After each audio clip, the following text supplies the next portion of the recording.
Hello everyone and welcome to GearTime. Our star item today is the Sony A7. Is that what this camera it's the is? A7 III specifically. Okay. Yeah. What do we know about Sonys? So they make really fantastic cameras that sometimes, at least in my opinion, maybe a little rough around the edges. The menu system on this, not great. Colors maybe not quite as good as Canon. Oh wow. But it's super sharp and there's a ton of video features. Like you can magnify while you're recording. You have peaking.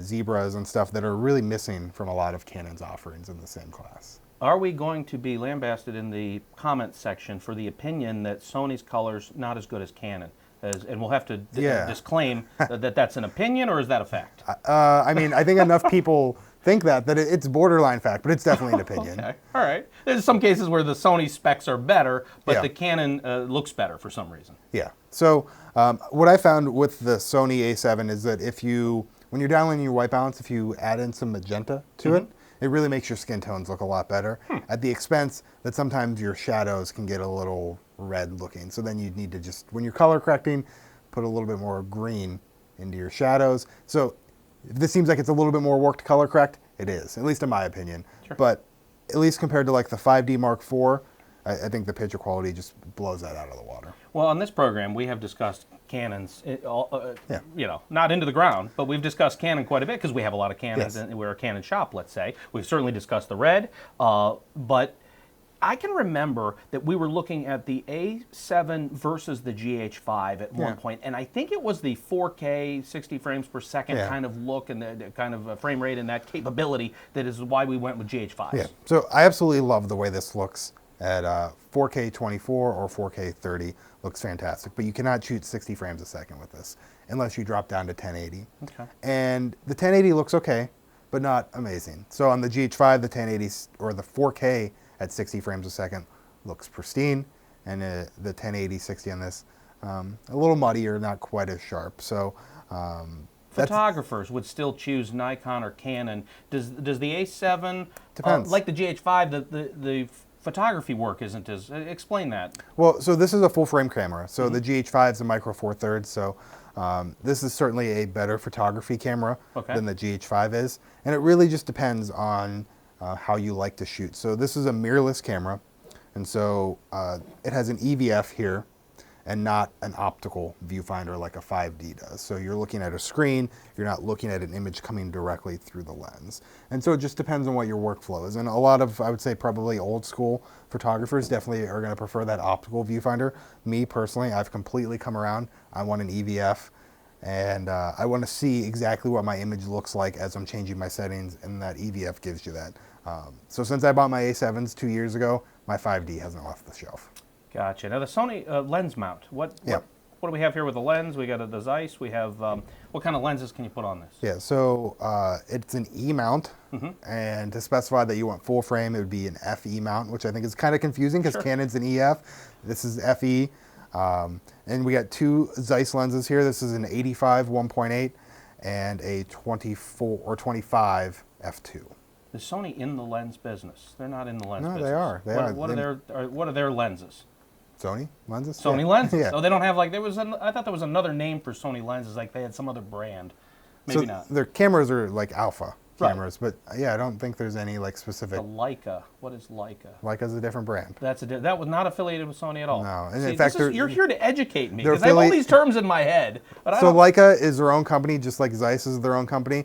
If they're affiliated with anyone, Panasonic and Leica have a partnership, and so some Panasonic lenses are like a Panasonic Leica.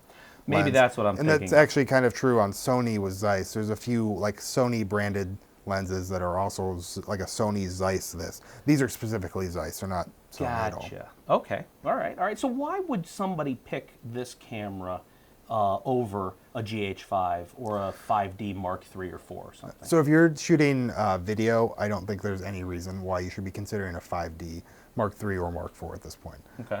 If you're primarily photo, they're great cameras, but if you're shooting video, this just blows it out of the water. So definitely on that front.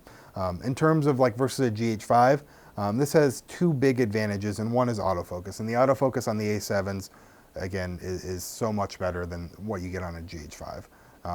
This rivals, and in some people's opinions exceeds the autofocus that you're getting with Canons and the dual pixel autofocus.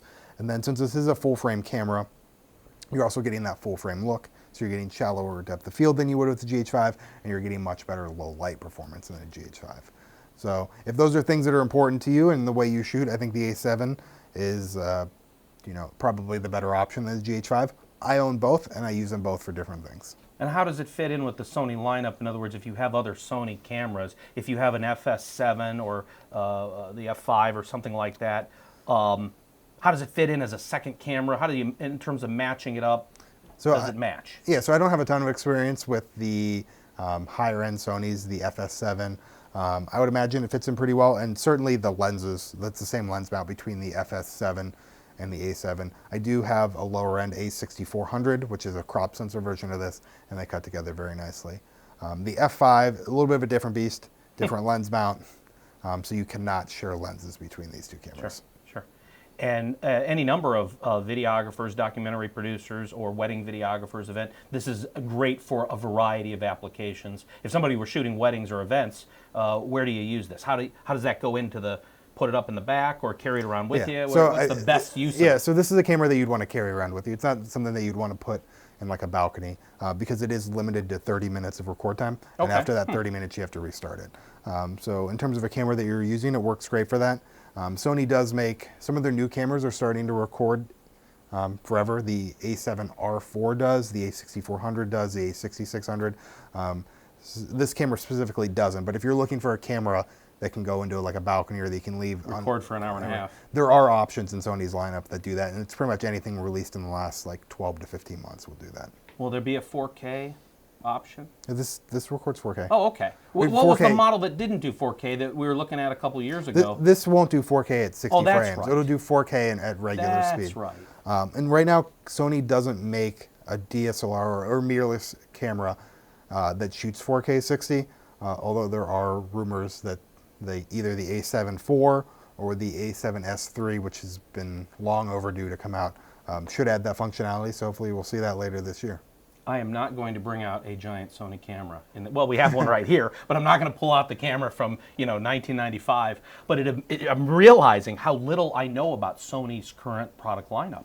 And I mean, a lot has changed. We just went down that Canon road, and I mean, I shot on Beta and DV Cam and all of that Canon gear or Sony gear back in the day. Yeah. I'm realizing I know very little about Sony's right now. Thank you for educating us. Yeah, absolutely. All right, and thank you for watching, and we'll see you on the next one.